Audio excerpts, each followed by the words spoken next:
Mix by Shankar Bihari.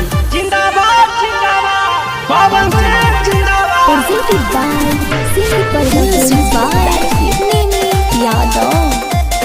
अपने तक कैसा हो पवन सिंह जैसा हो। जिंदाबाद जिंदाबाद जिंदाबाद जिंदाबाद पवन सिंह जिंदाबाद।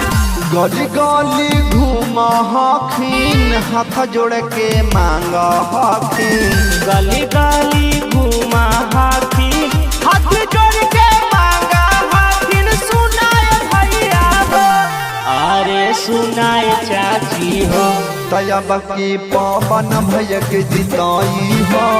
सुनाए चाची हो बटन कैंची छापा दबाई हो।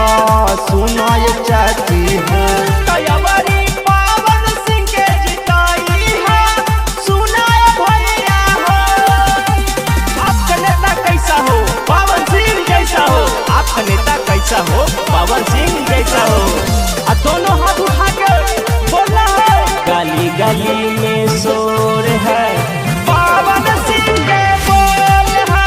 गली गली में शोर है पवन सिंह के बोल है।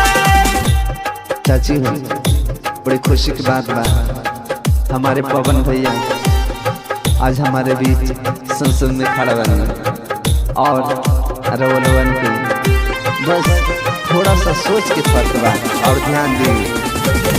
आइल बनी पवन भैया हमनी के बीच हो अब की ध्यान दे दो। लेके जुनून हो दोसरा के बात में न आई है चाची। चाचा या दादा या अपन वोट ना गवैहा हो। घर के बेटा बानी तनी ध्यान दो।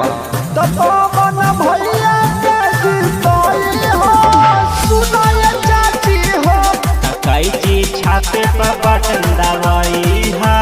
सुनाए चाची हो भैया हो प्रकाश नेता कैसा हो पवन सिंह जैसा हो। आपका नेता कैसा हो पवन सिंह जैसा हो। आवाज अरे कोई चीज छपके सोने है नहीं हो है। कोई चीज छपके सोने है नहीं हो है। हमारे बड़े भैया हम सबके बीच हम सबके लिए आज संसद में खड़े हैं। हम लोग को ऐसा मौका नहीं गंवाना चाहिए।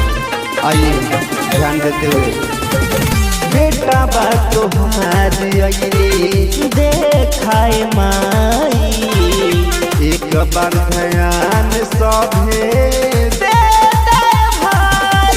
सब कर के मौका तू हवाई न खो दे हो। अरे संजीव शंकर का है एक बार मौका दे हो। तो कोई चीज छापर बटन दबाई हो। सुनाया भैया हो पवन सिंह के जिताई है। सुनाया भैया हो कैची छापे पर बटन दबाई है। दबा दा